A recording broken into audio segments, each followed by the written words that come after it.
Every Tuesday here on Off the Bench, ESPN Baton Rouge, New Orleans, and Alexandria, we catch up with the best coach in college football, Ed Orgeron, reigning national champs, defending national champs as they're getting back out onto the field.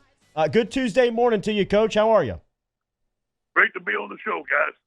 Coach, you are the authority in the state of Louisiana for it seems like everything. So can you help us with a little argument we had yesterday? T-Bob and I were arguing on crawfish boils. And T-Bob is a fan of dusting crawfish, which is seasoning them after the boil.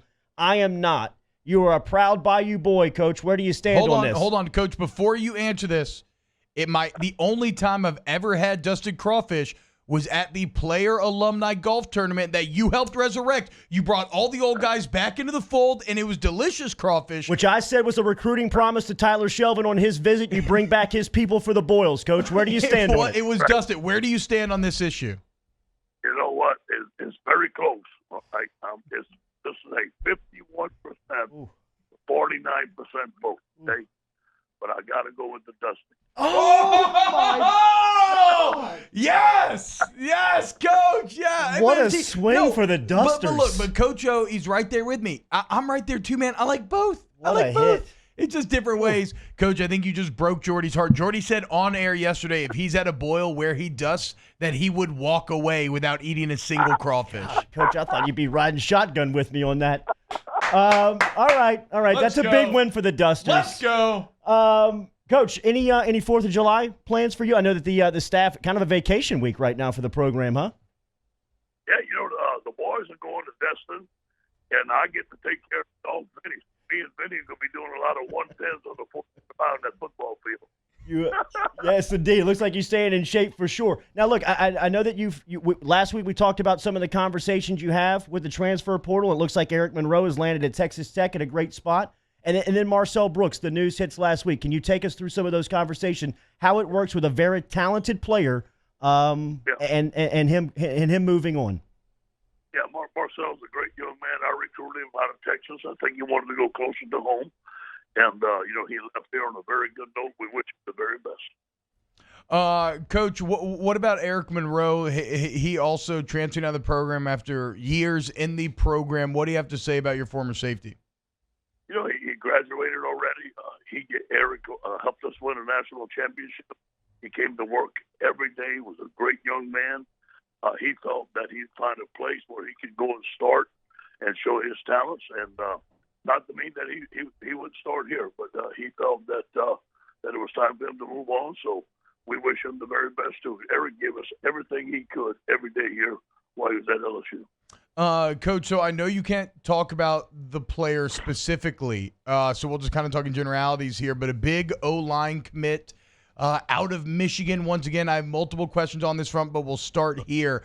What kind of job did James Craig do in going all the way up north and bringing a very talented player back down south with him?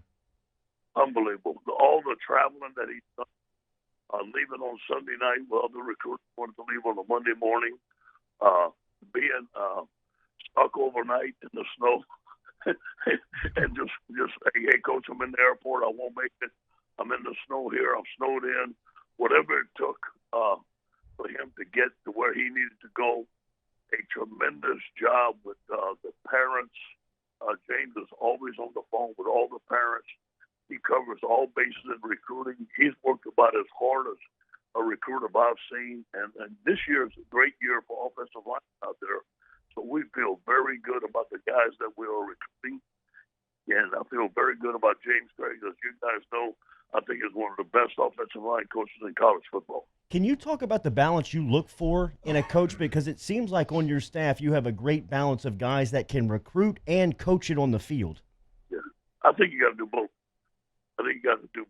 There's obviously some are stronger in one area than the other, but I think that if you're very strong in both areas, we have enough support here that we can fill the gaps in, whether it be in recruiting or in football. But at LSU, you're going to get players here. I wanted when I started being the head coach, I wanted guys that were very solid in coaching fundamentals and developing young men. And I do believe we have that throughout our staff. Talking to LSU head football coach Ed Orgeron here on Off the Bench. Coach, one of the things that ever since you took over the program, y'all have been very forward thinking in terms of trying to use data to inform your decision making. What is the reasoning behind y'all putting a more concerted effort into the Midwest, into Ohio and Michigan, and going to try to get some of these O linemen?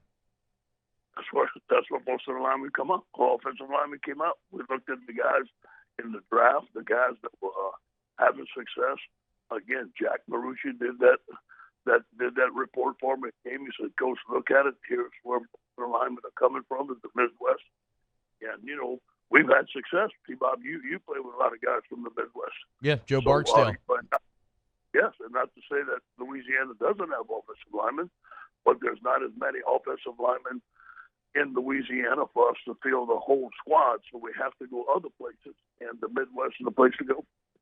Coach, Julie Boudouin, who covers recruiting for a local service, was down in the Bayou Parish, is getting some video of some prospects coming up, and it looks like it is a very talented crop on the defensive line in the future. Can you talk about the challenges that you have in evaluating this year's class, because you can't bring them onto campus for your camp, and some of the film there? Yeah, first of all, that sounds very, very valuable for us. That's the first time we've seen a lot of these guys work out. So we're watching those films, and obviously we're excited about the talent that's in the state of Louisiana, especially on the defensive line. And, most of the great defensive linemen at LSU have been from Louisiana. And we're excited about the class that we just signed.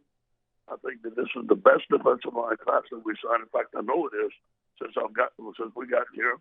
We think the defensive line class here in Louisiana is very strong this year. So, yes, those films are important to us. The evaluation process is important to us. We'll take whatever we can get. We haven't seen film since guys played last year.